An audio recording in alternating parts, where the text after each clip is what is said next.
سلام۔ آج ہم بی اے سیکنڈ ایئر کے نصاب میں شامل کتاب انتخاب نثر میں سبق مجھے میرے دوستوں سے بچاؤ کا مطالعہ کریں گے۔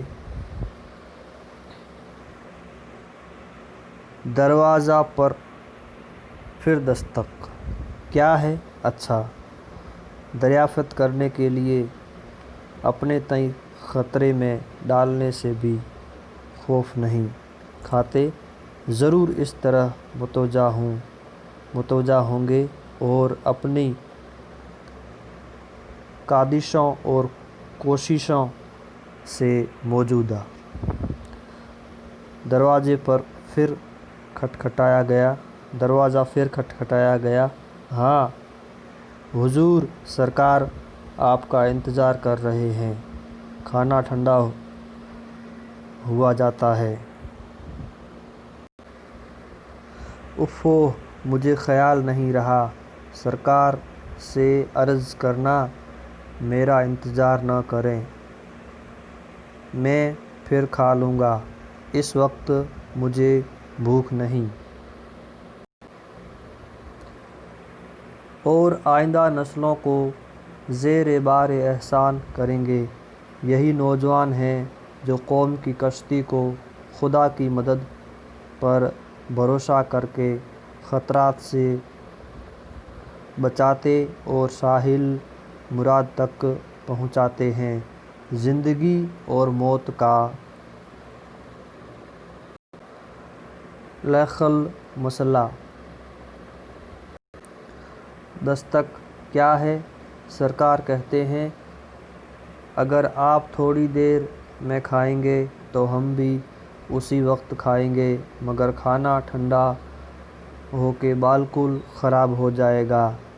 اچھا بھائی، لو ابھی آیا۔ یہ کہہ کے میں کھانے کے لیے جاتا ہوں، سب سے معذرت کرتا ہوں۔ میزبان نہایت اخلاق سے فرماتے ہیں، چہرے پر تھکن معلوم ہوتی ہے، کیا بہت لکھ ڈالا؟ دیکھو، میں تم سے کہتا تھا نا کہ شہر میں ایسی فرصت اور خاموشی کہاں، سوائے اس کے کہ آمنا و صدقنا کہوں، اور کیا کہہ سکتا تھا۔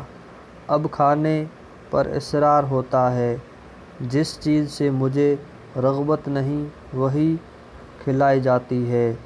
بعد کھانے کے میزبان صاحب فرماتے ہیں، سہ پہر کو تمہیں گاڑی میں چلنا ہوگا، میں تمہیں اس واسطے یہاں نہیں لایا کہ سخت دماغی کام کر کے اپنی صحت خراب کر لو۔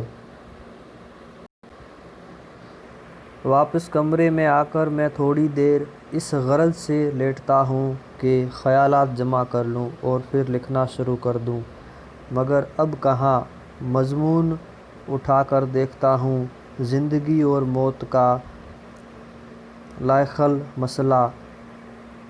اس کے متعلق کیا لکھنے والا تھا؟ ان الفاظ کے بعد کون سے الفاظ دماغ میں تھے؟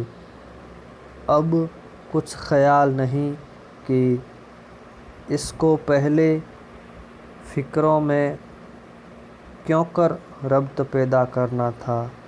یوں ہی پڑھے پڑھے نیند آ جاتی ہے، تیسرے پہر اٹھتا ہوں تو دماغ نہایت صحیح پاتا ہوں۔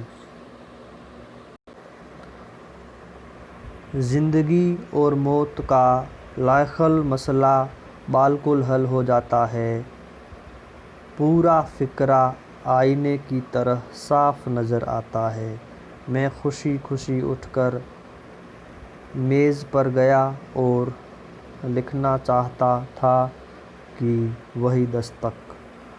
نوکر اطلاع دیتا ہے کہ گاڑی تیار ہے، سرکار کپڑے پہنے آپ کا انتظار کر رہے ہیں۔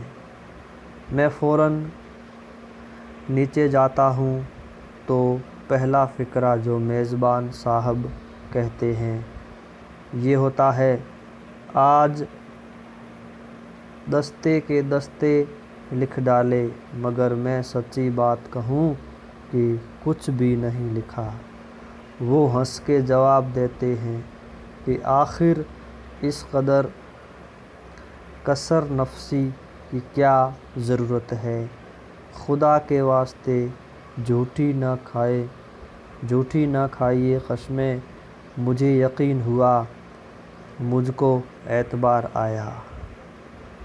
مل ملا کر شام کو واپس ہوئے، کھانے کے بعد باتیں ہوتی رہیں۔ سونے کے وقت اپنا دن بھر کا کام اٹھا کر دیکھتا ہوں تو ایک صفحہ سے زیادہ نہیں، وہ بھی بے ربطہ و بے سلسلہ۔ غصے اور رنج میں آ کر اسے پھاڑ کر پھینک دیتا ہوں اور دوسرے روز اپنے میزبان کو ناراض کر کے اپنے گھر واپس چلا جاتا ہوں۔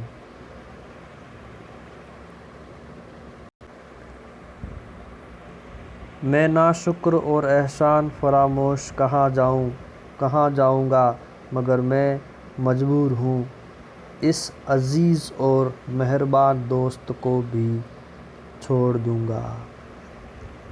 میں نے ذرا تفصیل سے ان کا حال بیان کیا ہے، مگر یہ خیال نہ کرنا کہ یہیں ان احباب کی فہرست ختم ہو گئی جن سے میں رخصت طلب کرتا ہوں۔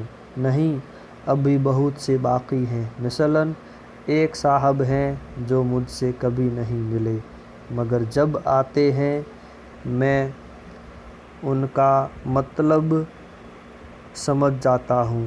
یہ حضرت ہمیشہ قرض مانگنے کے لیے آتے ہیں۔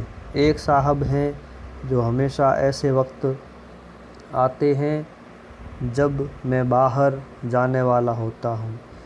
ایک صاحب ہیں جو مجھ سے ملتے ہیں تو کہتے ہیں، میاں صاحب، عرصے سے میرا دل چاہتا ہے تمہاری دعوت کروں، مگر کبھی اپنی خواہش کو پورا نہیں کرتے۔ ایک دوست ہیں، وہ آتے ہی سوالات کی بوچھار کر دیتے ہیں۔ جب میں جواب دیتا ہوں تو متوجہ ہو کر نہیں سنتے یا اخبار اٹھا کر پڑھنے لگتے ہیں یا گانے لگتے ہیں۔ ایک صاحب ہیں جو جب آتے ہیں اپنی ہی کہے جاتے ہیں، میری نہیں سنتے۔ یہ سب میرے عنایت فرما اور خیر طلب ہیں، مگر اپنی طبیعت کو کیا کروں؟ صاف صاف کہتا ہوں کہ ان میں سے ہر ایک سے کہہ سکتا ہوں، مجھ پہ یہ احسان جو نہ کرتے تو یہ احسان ہوتا۔ شکریہ۔